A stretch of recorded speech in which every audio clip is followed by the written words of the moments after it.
Ayan guys, dito sa Taiwan, kailangan natin ng konting business, triple work. Ayan guys, mga orders ng mga kapwa natin OFW na hindi kayang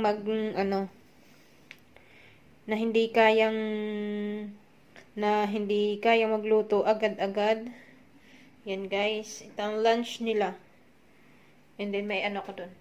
Dala ni atis, orange, and saging. Yan guys, mga orders. Mga orders dito sa amin. Ayan guys, i-share ko sa inyo. Kapag isa kang OFW, kailangan diskarte sa buhay kahit single mom ka.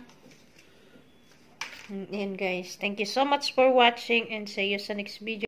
Ayan, hello guys. Si-share ko lang yung mga mga orders na pansit. Tapos pansit and ayan guys.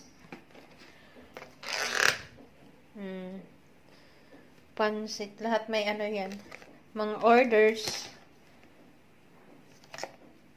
Ito yan guys, mga orders. Thank you so much sa mga nag-order. Pili na kayo.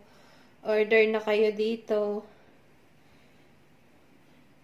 Pansit with Shanghai. Ayan guys.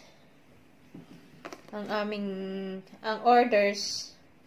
Kaya yan guys, ang mga OFW kailangan hindi lang isa ang trabaho, kundi doble-doble ang trabaho para sa pamilya sa Pilipinas. Kaya yan guys, order na kayo. Shanghai, pansit. Yung isa may isang karne. Ayun guys. And thank you so much for watching and please like and subscribe.